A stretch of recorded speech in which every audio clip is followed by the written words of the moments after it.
हाँ भाई, आज आ रही है तीनों को? जी जी आ रही चलो, बोर्ड ब्लैक नहीं है? नहीं क्लियर। चलो ठीक है। ये आखिरी वाला पैराग्राफ और बचा था, वो पढ़ रहा हूँ मैं 53 पेज पे। फिर स्टार्ट करते हैं अगले पेज से।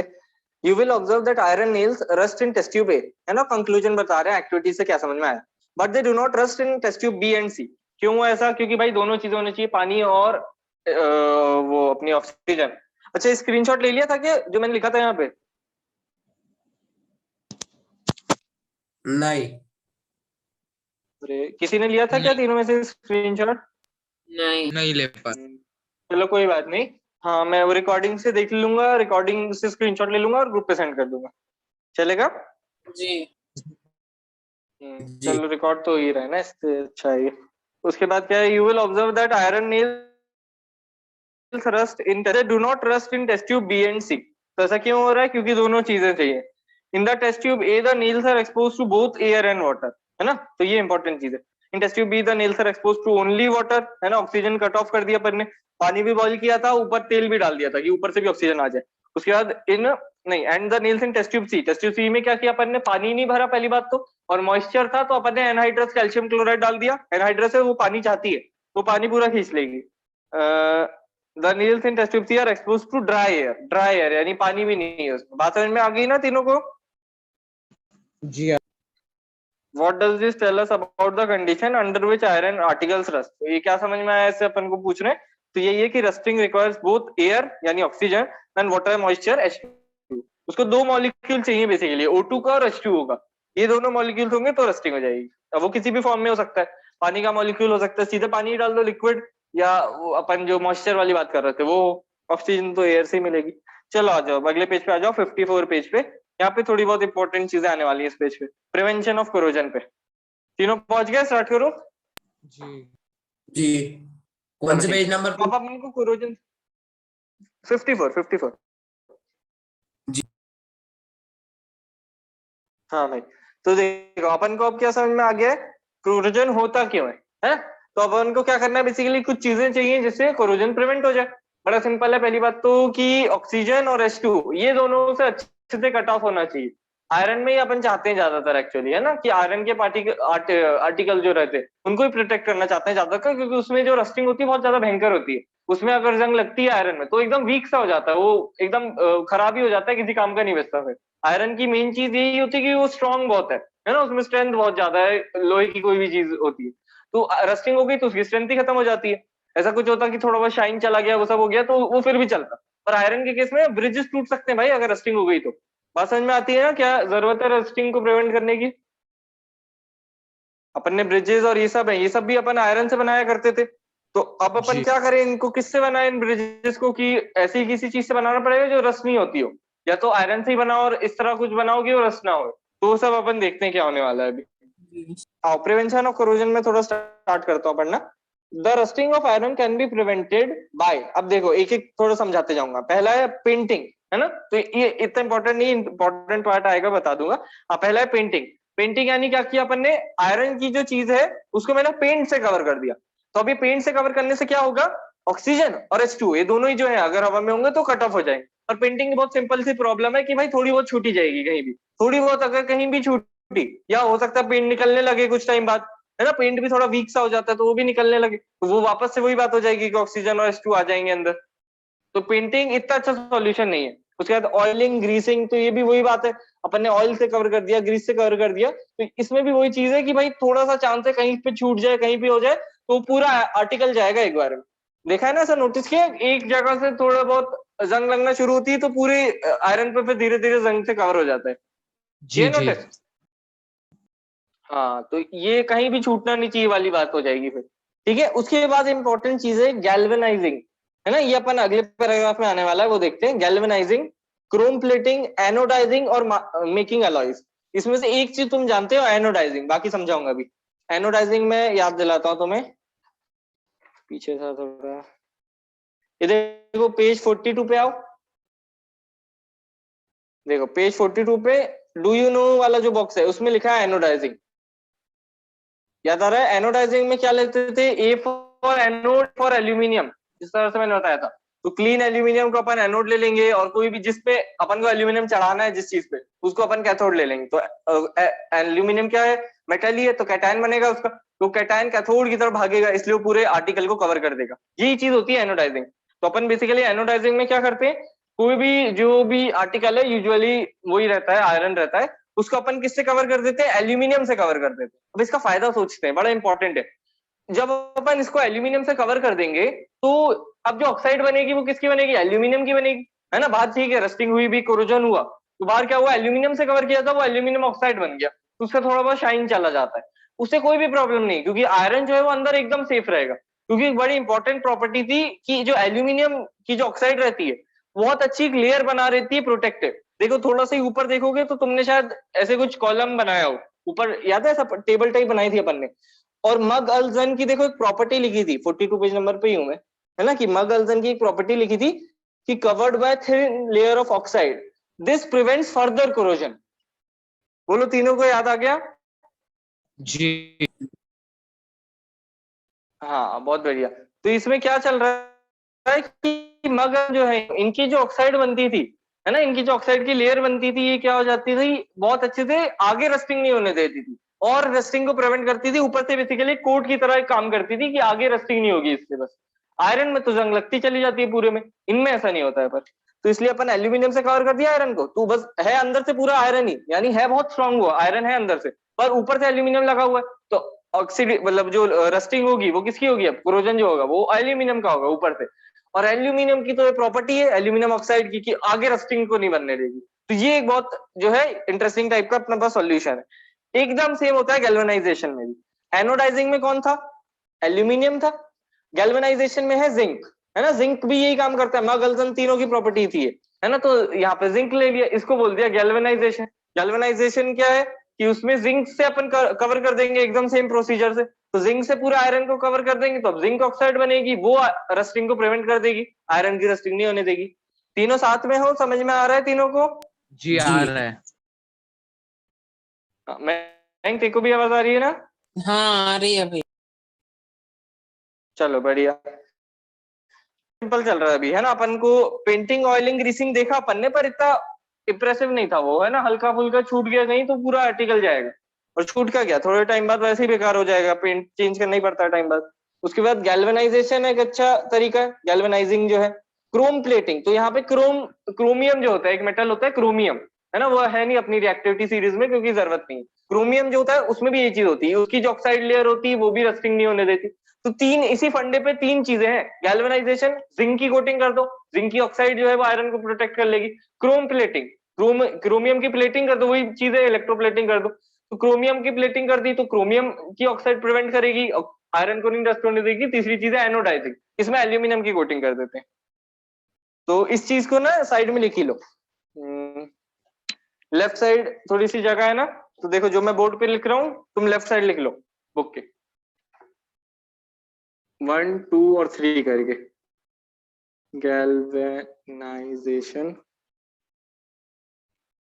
एनोडाइजिंग और क्रोम प्लेटिंग। बोर्ड ब्लर तो नहीं दिख रहा? नहीं। बहुत बढ़िया।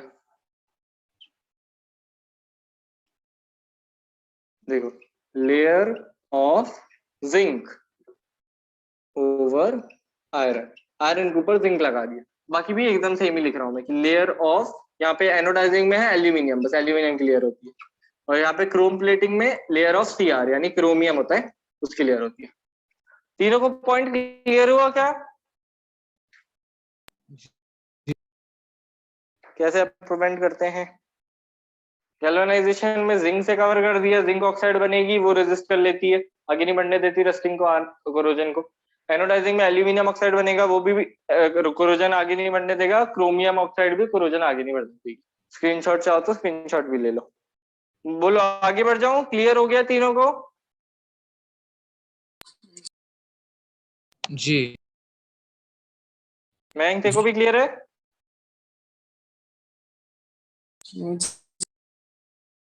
बढ़िया, ठीक है भाई। तो अपन ने कहाँ तक देखा, गैल्वेनाइजेशन और ये देख लिया। क्या कुछ बोल रहा है कोई? नहीं, स्क्रीनशॉट ले लिए। अच्छा हाँ बढ़िया। उसके बाद अपन ने पहली लाइन जो पढ़ रहा था मैं, उस पे यूं है कि painting, oiling, greasing, galvanising, chrome plating, anodising, यहाँ तक समझ में आ गया। और आखिरी चीज है और मेकिंग अलॉयज, ये वाली बात अभी समझते हैं अपन, है ना। तो मैं गैल्वेनाइजेशन वाला वो पैराग्राफ रीड कर लेता हूँ बस, कि galvanisation is a method of protecting steel and iron from rusting by coating them with a thin layer of zinc, है ना। अपन ने लिख लिया है ना, अलग से पढ़ने की भी जरूरत नहीं है गैल्वेनाइजेशन की वैसे। उसके आगे क्या है, the galvanised article is protected against rusting even if the zinc coating is broken.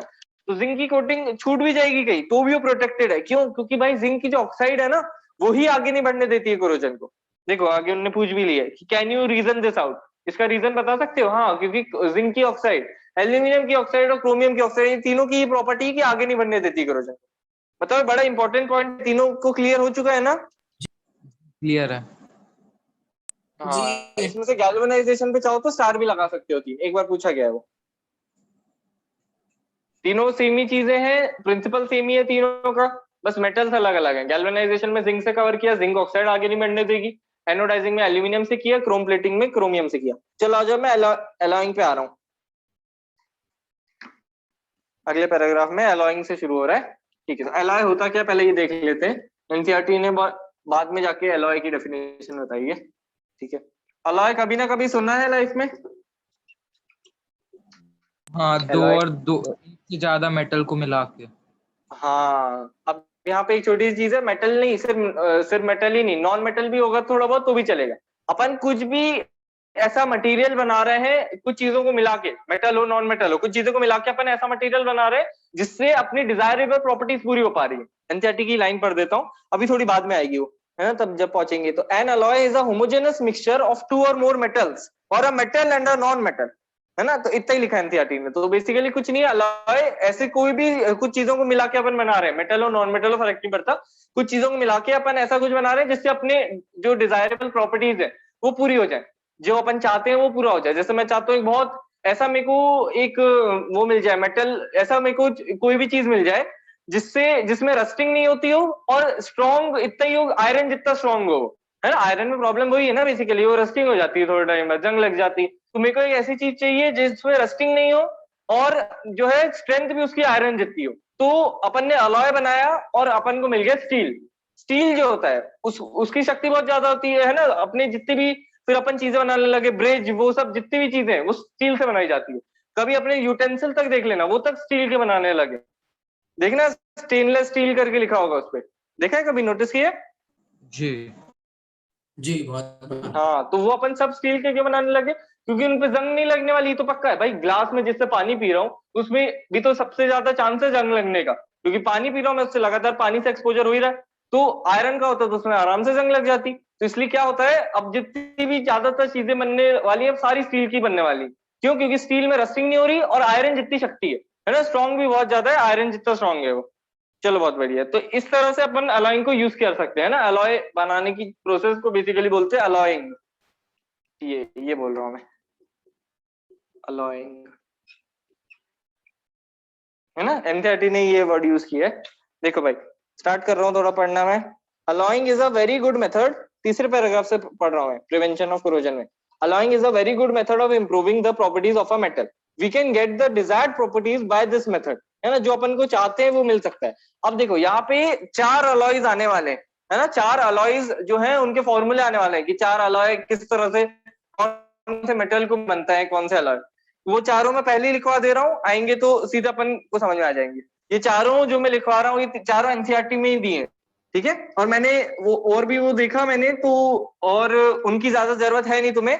जो मैं पहले बता रहा था ना कि कुछ और के नाम लिखवा दूंगा, जैसे एक सिनेबार आया था, बस एचजीएस को बोलते थे, मर्क्यूरिक सल्फाइड को सिनेबार बोलते थे, बस उतना आया था एनसीईआरटी में, है ना। तो और उसकी जरूरत नहीं है, मैंने देख लिया है। फिर भी अगर जैसे स्कूल में या कॉपी में जब भी तुम्हें कोई टेक्स्ट मिले, जो भी मिले, है ना, नोट्स मिले अगर, तो उसमें अगर अलॉय दिए हैं थोड़े बहुत, और के भी थोड़े बहुत नाम दिए, तो उनको याद कर लेना। स्कूल में हो सकता है पूछ ले, हो सकता है बोर्ड में भी आ जाए, पर चांस बहुत कम है, इसलिए मैं नहीं करवा रहा हूँ। बहुत झंझट हो जाएगा, फालतू के नाम याद करने से कोई मतलब नहीं, है ना। तो देखो यहाँ पे क्या कर रहा हूँ मैं, कुछ अलॉयज के नाम लिख रहा हूँ, ये इंपॉर्टेंट है। और ये तुम भी लिख लो, कॉपी के लेफ्ट साइड में जगह है जो, वहां पे लिखते जाओ, मैं एक एक करके लिख रहा हूँ।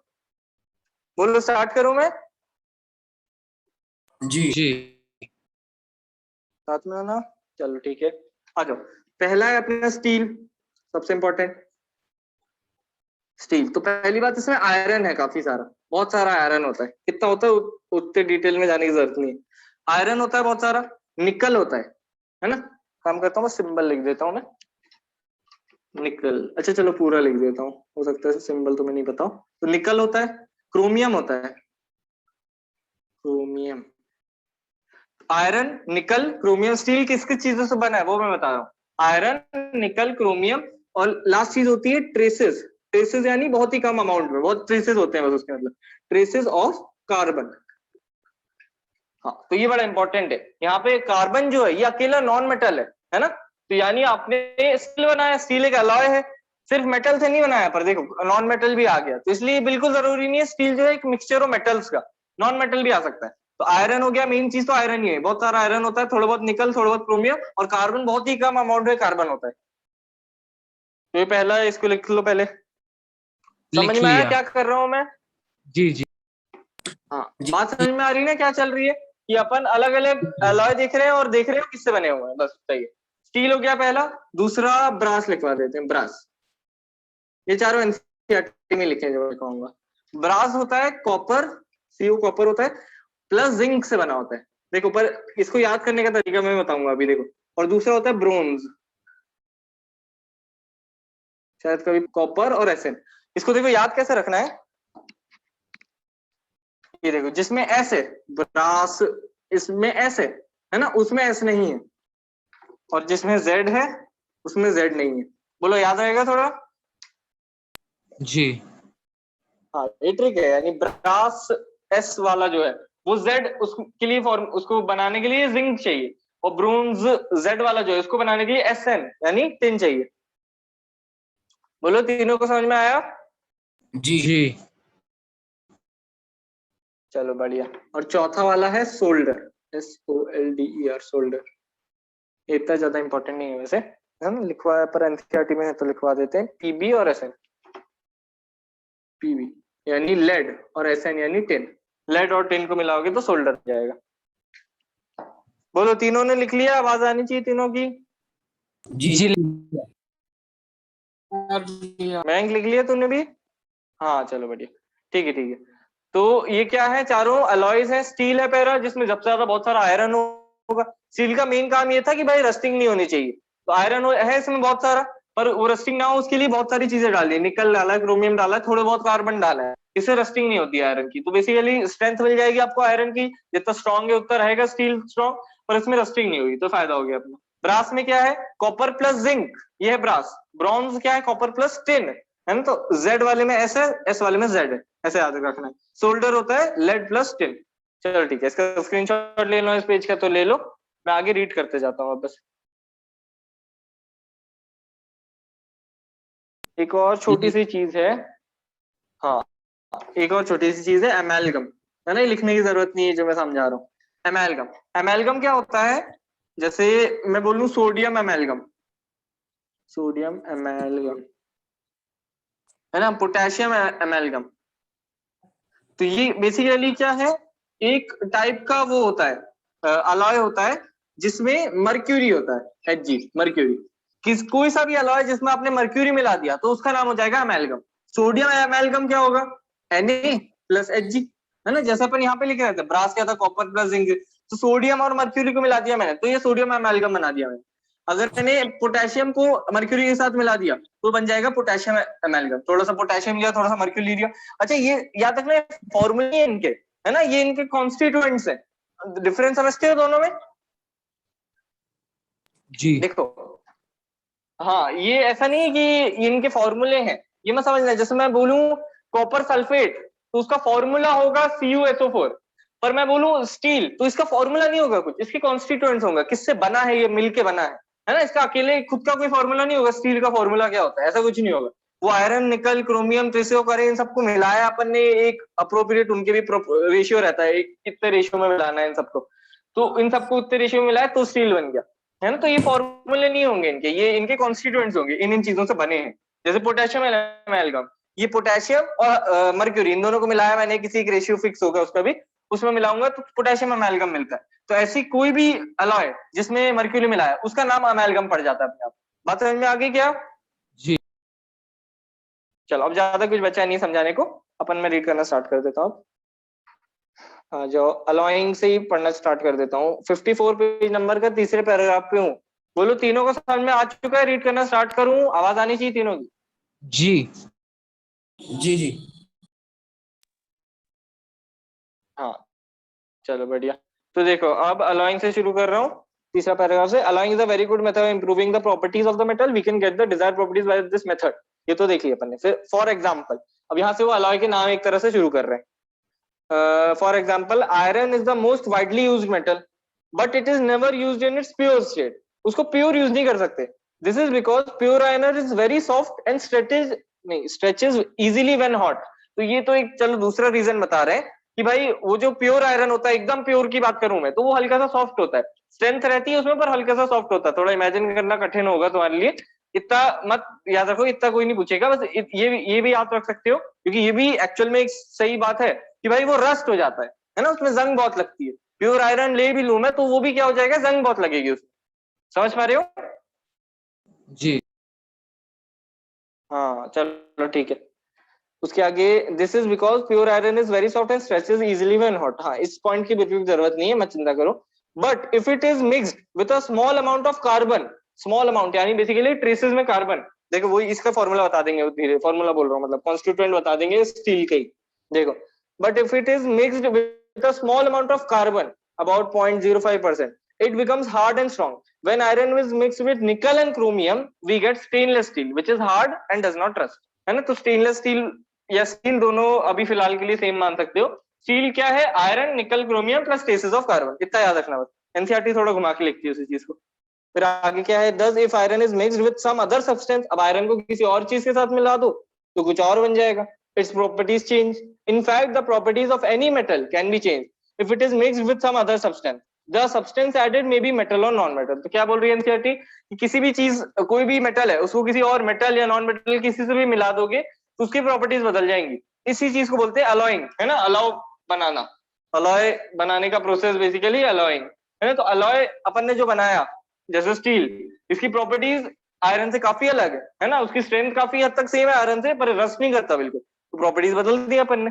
अब यहां से इसके आगे से अंडरलाइन करना स्टार्ट करो। An alloy is a homogenous mixture of two or more metal. इस चीज को अंडरलाइन करते जाओ। An alloy is a homogenous mixture of two or more metals.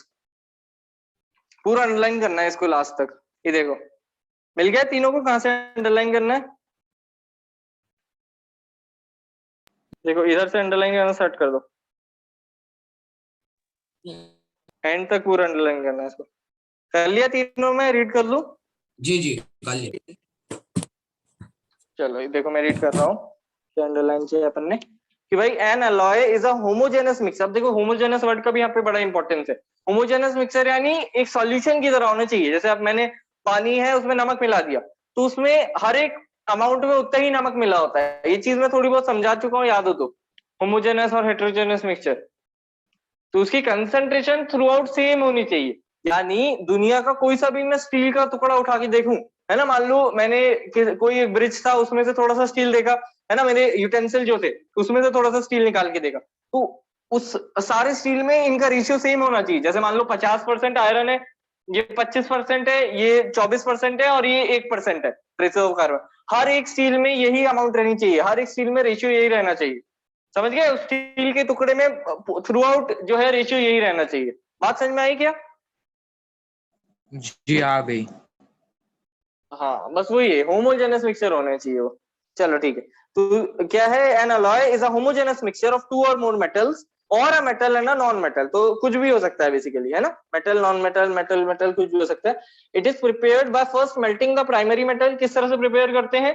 देखो पहला प्राइमरी मेटल होता है, प्राइमरी यानी जिसकी सबसे ज्यादा अमाउंट में रहेगा। जो जैसे स्टील में आयरन सबसे ज्यादा रहता है, बहुत सारा आयरन लेते हैं, उसको मेल्ट कर देते हैं। अब इस आयरन जो है इसमें अपन को चीजें डालनी है और इसकी प्रॉपर्टी चेंज करने के लिए, है ना? तो क्या किया अपन ने? था it is prepared by first melting the primary metal and then dissolving the other elements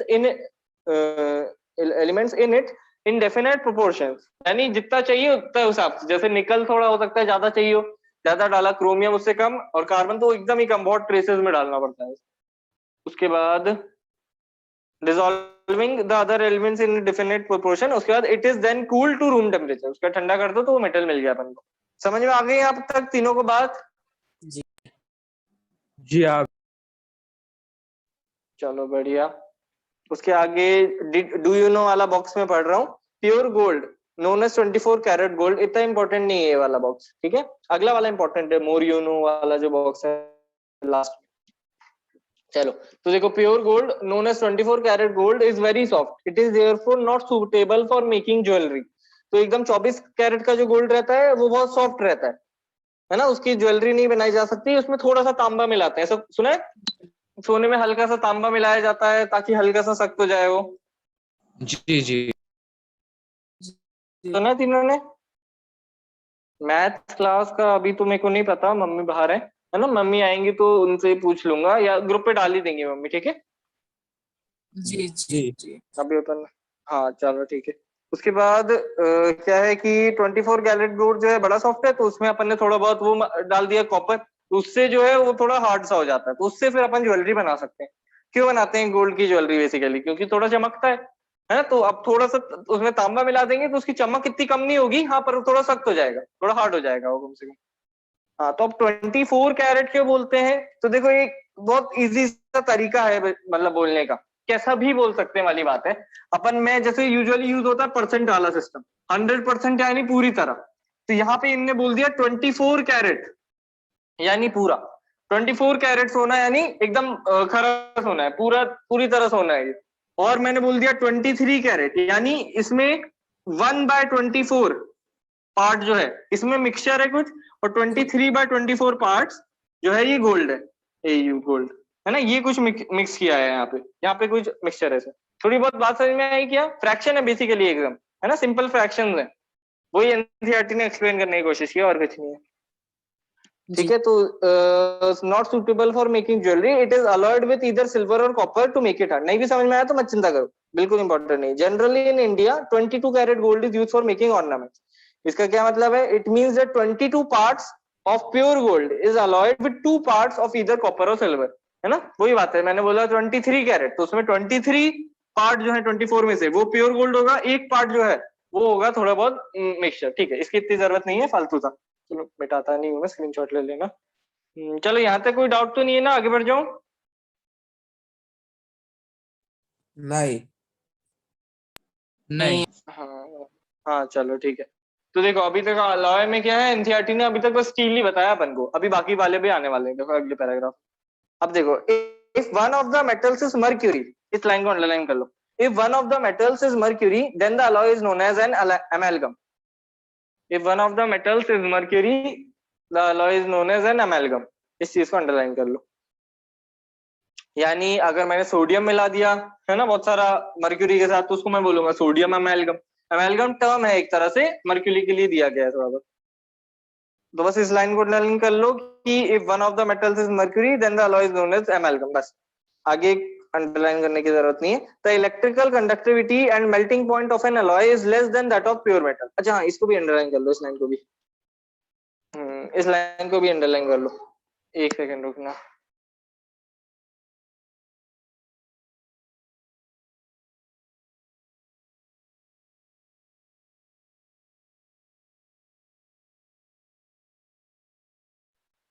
तीनों को आवाज आ रही है?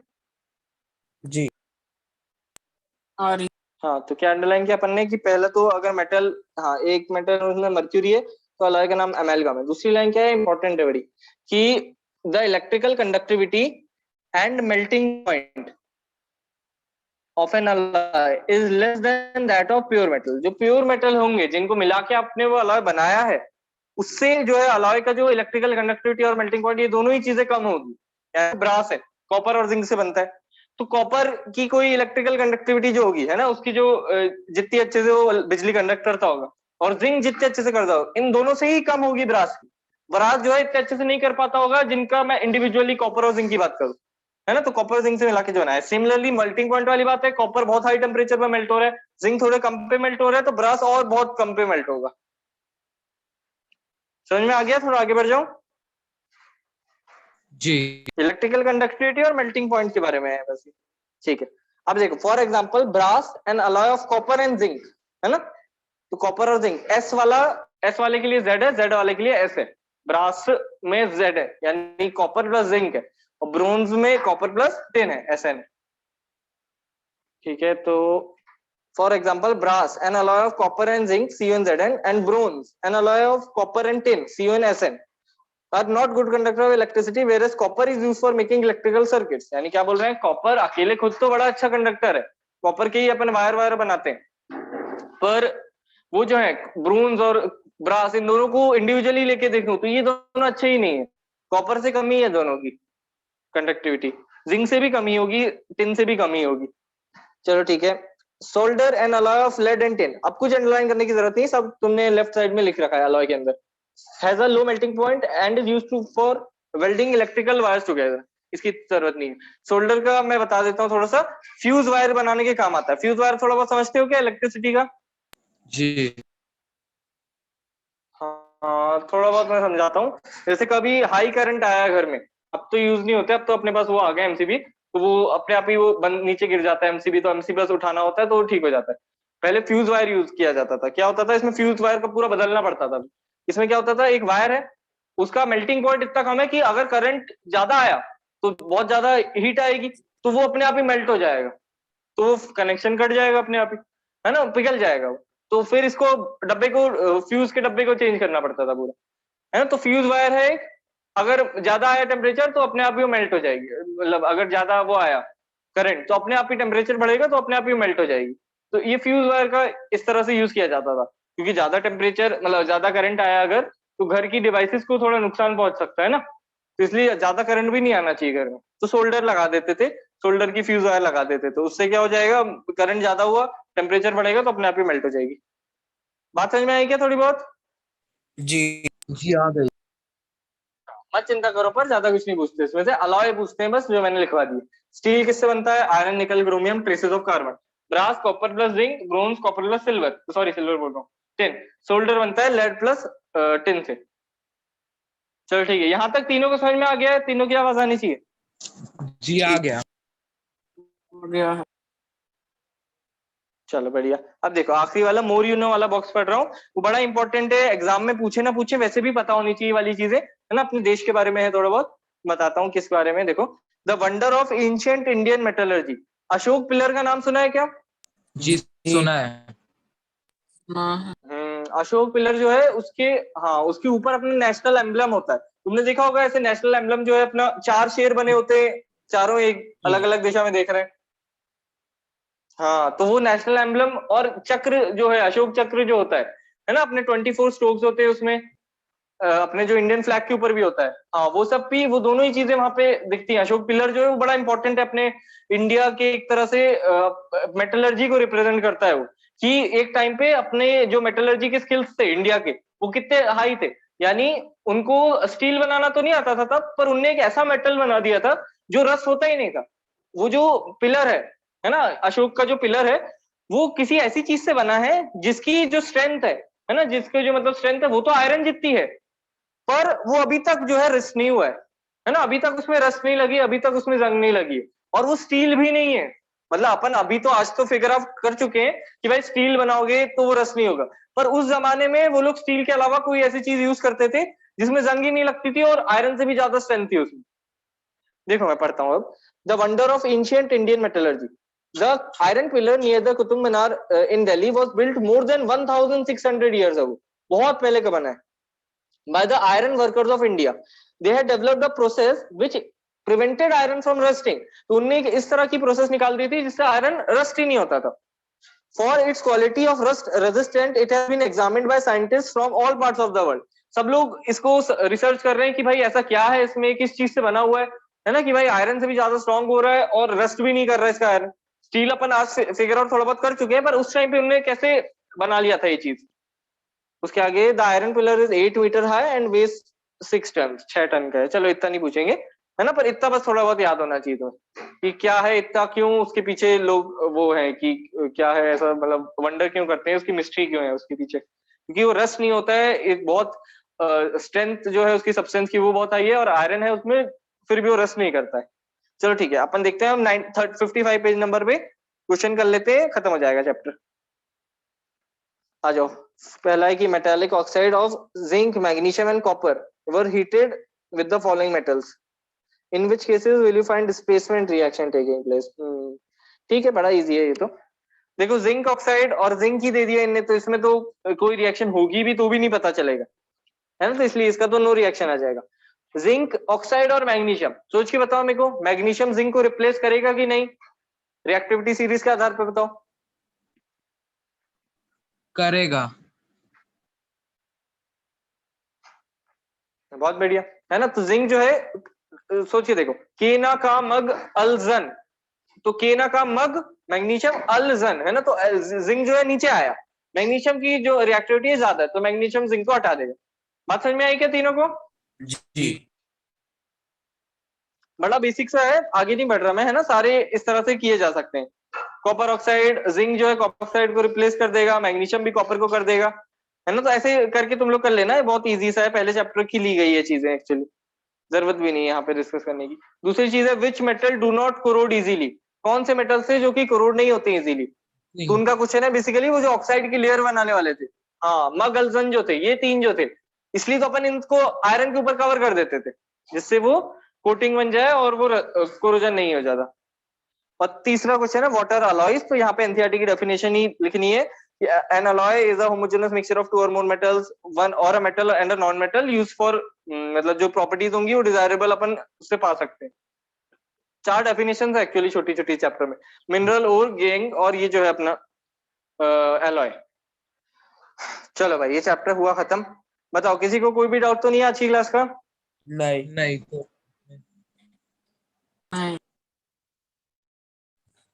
चलो ठीक है, बहुत बढ़िया। अभी मैथ्स क्लास को भी सुन लो। 15 मिनट 6:15 से शुरू करेंगे। ठीक है, 6:15 से मैथ्स की क्लास है ना? 15 मिनट का ब्रेक कर लो। हाँ 15 मिनट का ब्रेक ले सकते हो। चलो मैं एंड कर रहा हूँ, जिस कोई डाउट नहीं है तो लीव कर सकते हो। जी थैंक इसका भी स्क्रीनशॉट ले लो, नहीं लिया तो। हाँ ओके भाई, वेलकम।